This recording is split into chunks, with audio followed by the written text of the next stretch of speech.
निर्भय होए गुण गाओ। जन्म जन्म सुख पाओ साधु निर्भय होए गुण गाओ।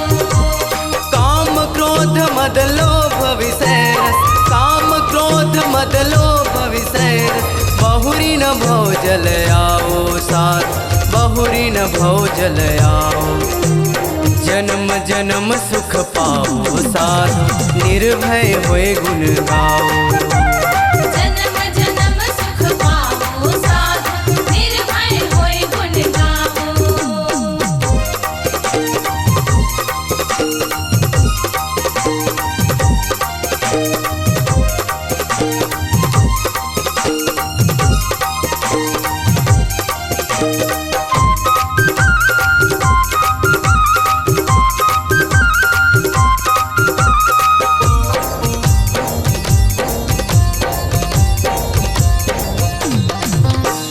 मुनि महस कबहू नहीं समझे आगम अगम बतावे।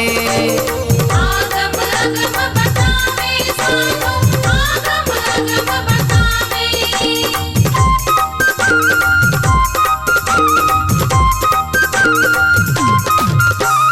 जग के कर्म विषय नहीं छूटे कैसे कर सुख पावे। कैसे कर सुख पावे साधु कैसे कर सुख पावे। जो कुछ साख पुरातन कहिए, जो कुछ साख पुरातन कहिए, वह लेके ठहरावे साधु वह लेके ठहरावे। जन्म जन्म सुख पाओ साधु निर्भय होए गुण गाओ। जन्म जन्म सुख पाओ साधु निर्भय होए गुण गाओ।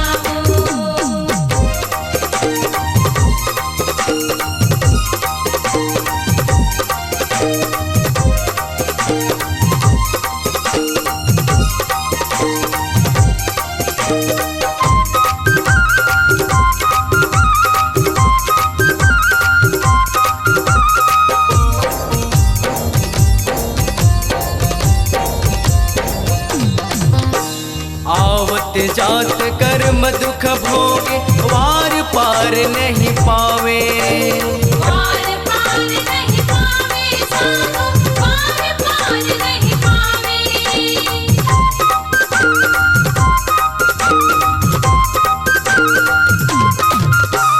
नेम धर्म तीरथ व्रत संयम या में जग भर मावे।